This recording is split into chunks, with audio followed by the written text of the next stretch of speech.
Hi friends, welcome to ಮೇಕಿ informative channel. ಯಾರಾದರೂ ನನ್ನ ಚಾನಲ್ನ ಸಬ್ಸ್ಕ್ರೈಬ್ ಮಾಡ್ತೀನಿ ನೋಡ್ತಾ ಇದ್ದರೆ ಪ್ಲೀಸ್ ಒಂದು ಸಬ್ಸ್ಕ್ರೈಬ್ ಮಾಡ್ಕೊಳ್ಳಿ. ನಾನಿವತ್ತು ತುಂಬ ಹೆಲ್ದಿಯಾಗಿರುವಂತಹ ಒಂದು ರೆಸಿಪಿನ ತಂದಿದ್ದೀನಿ. ಇದು ನುಗ್ಗೆ ಸೊಪ್ಪಿನ ಚಟ್ನಿ. ನಿಮ್ಗೆ ಗೊತ್ತೇ ಇದೆ, ಕ್ಯಾಲ್ಸಿಯಂ ಕಡಿಮೆ ಇತ್ತು ಅಂದರೆ ದೇಹದಲ್ಲಿ ನುಗ್ಗೆ ಸೊಪ್ಪಿನ ಪಲ್ಯ ಏನಾದರೂ ಮಾಡ್ಕೊಂಡು ತಿನ್ನಿ ಅಂತ ಹೇಳಿದ್ದಾರೆ.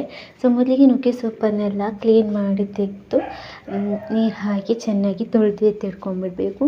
ಅದಾದಮೇಲೆ ಒಂದು ಬಾಣಲೆಗೆ 2 ಸ್ಪೂನ್ ಆಗುವಷ್ಟು ಎಣ್ಣೆ ಹಾಕ್ಕೊಂಡು ಅರ್ಧ ಟೀ ಸ್ಪೂನ್ ಆಗುವಷ್ಟು ಉದ್ದಿನಬೇಳೆ, ಅರ್ಧ ಟೀ ಸ್ಪೂನ್ ಆಗುವಷ್ಟು ಕಡಲೆಬೇಳೆನ ಹಾಕಿ ಚೂರು ಫ್ರೈ ಮಾಡ್ಕೊಳ್ಳಿ. ಹಾಗೇ 2 ನಿಮಿಷ ಫ್ರೈ ಮಾಡಿದ್ದಾದಮೇಲೆ ಇದಕ್ಕೆ ಒಂದು 4 ಬೆಳ್ಳುಳ್ಳಿನ ಹಾಕ್ಕೊಳ್ಳಿ.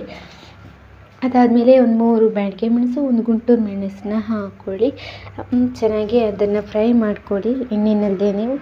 ಅದಾದಮೇಲೆ ಇವಾಗ ಇದಕ್ಕೆ ಒಂದು ಸಣ್ಣ ಗಾತ್ರದ ಈರುಳ್ಳಿನ ಕಟ್ ಮಾಡಿಬಿಟ್ಟು ಹಾಕ್ಕೊಳ್ಳಿ. ದೊಡ್ಡದಾದರೆ ಅರ್ಧ ಸಾಕಾಗುತ್ತೆ.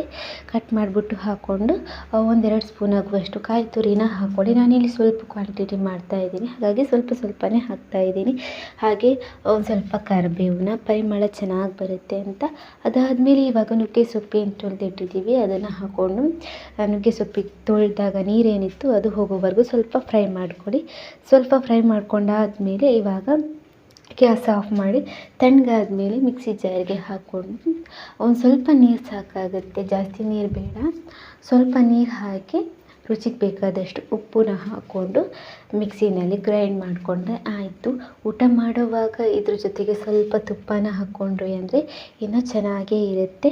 ನಿಮಗೆ ನೀರು ದೋಸೆ ಅಥವಾ ಅನ್ನ ಇದಕ್ಕೆ ಎಲ್ಲದಕ್ಕೂ ಸೂಪರಾಗಿರುತ್ತೆ ಈ ರೆಸಿಪಿನ ಟ್ರೈ ಮಾಡಿ. ಮಕ್ಳಿಗೂ ಮಾಡಿಕೊಡಿ, ತುಂಬಾ ಒಳ್ಳೆಯದು.